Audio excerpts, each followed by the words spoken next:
Hello and good নুন everyone, welcome back to my another new blog. আমার channel by the way আমি ঋতু। আমার চ্যানেলে সবাইকে অনেক অনেক ওয়েলকাম। আশা করছি তোমরা সবাই খুব ভালো আছো, সুস্থ আছো। তো আজকে আরেকটা রেসিপি নিয়ে চলে এসেছি। তো সেটাও সবার কাছে পরিচিত, আমুদি মাছ দিয়ে সবাই অনেক রকম করে। আমুদি মাছের আজকে ঝাল একটা রেসিপি বানাবো, তো সেটা তোমাদের সাথে শেয়ার করবো। তো ভালো লাগলে প্লিজ ভিডিওটাকে একটা লাইক করো, শেয়ার করো, কমেন্ট করো কেমন হলো রেসিপিটা, আর কে বাড়িতে কীভাবে রেসিপিটা বানাও সবাই কমেন্টে জানাও।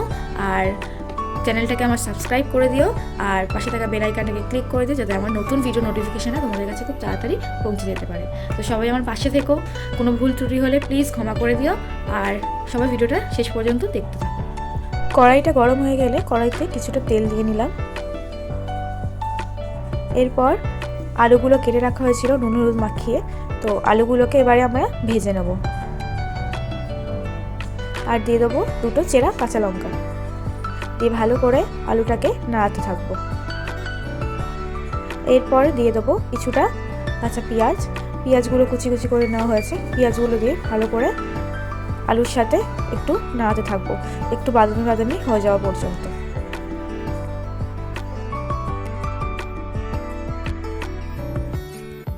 সবাই বাড়িতে কীরকমভাবে মাছের ঝাল রান্না করো সবাই কমেন্টে প্লিজ জানিও। তো আমি অনেক সহজ পদ্ধতিতে দেখাচ্ছি তোমাদেরকে, তো ভালো লাগলে প্লিজ কমেন্টে জানিও কেমন লাগলো রেসিপিটা। তো পেঁয়াজটা অনেকটাই লাল লাল করে ভাজা হয়ে গেছে। এরপরে অল্প একটু লবণ দিয়ে নিলাম, যাতে পেঁয়াজটা আরেকটু মজে যায়। দিয়ে ভালো করে আরেকটু নাড়িয়ে নিতে থাকলো।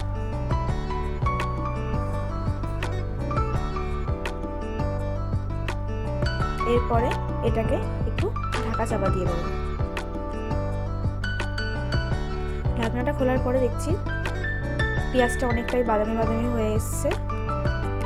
তো এটাকে একটু ভালোভাবে নাড়িয়ে নিয়ে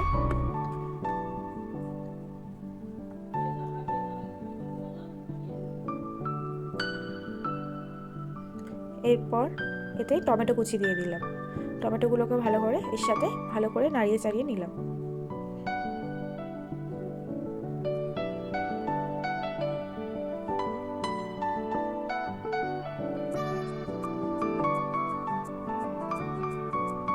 এরপর এতে দিয়ে দিলাম কিছুটা আদা রসুনের পেস্ট।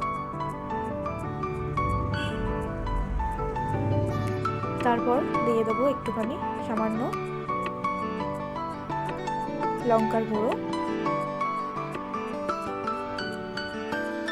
আর সামান্য একটু হলুদের গুঁড়ো দিয়ে দেবো।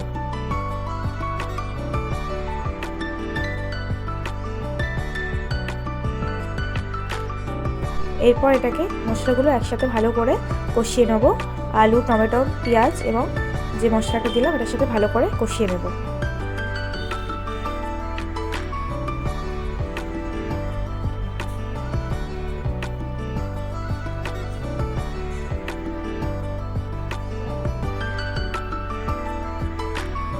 ভালো করে নাড়িয়ে চাড়িয়ে মশলাটা কষিয়ে নেওয়ার পরে এতে সামান্য পরিমাণে একটু জল মিক্স করব।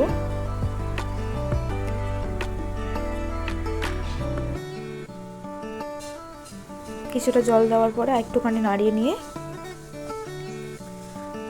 আরও একটু জল দিয়ে এটাকে আলুগুলোকে সিদ্ধ হওয়ার জন্য রেখে দেবো। দিয়ে এটাকে আর একটু লবণ দিয়ে দিলাম, কারণ লবণটা একটু কম লাগছিল। আর একটু লবণ দিয়ে মাছগুলো ছেড়ে দিলাম।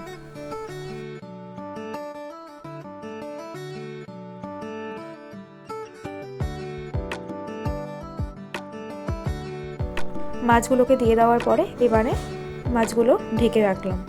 দেওয়ার পরে কিছুক্ষণ পরে আবার খুললাম, এটা ফুটে যাচ্ছে। তো মাছগুলো অনেকটাই হয়েই এসছে প্রায় বলা যায়। তো আর কিছুক্ষণের মধ্যেই মাছগুলো হয়ে যাবে।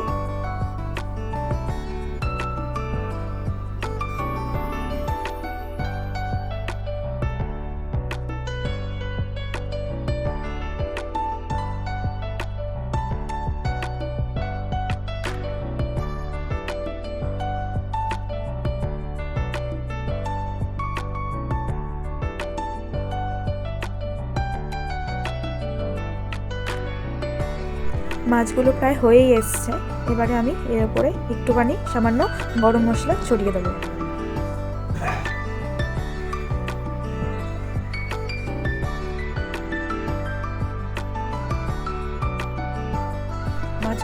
হয়েই এসছে, একটু কাদা কাদা করে নামানো হবে মাছের ঝালটাকে।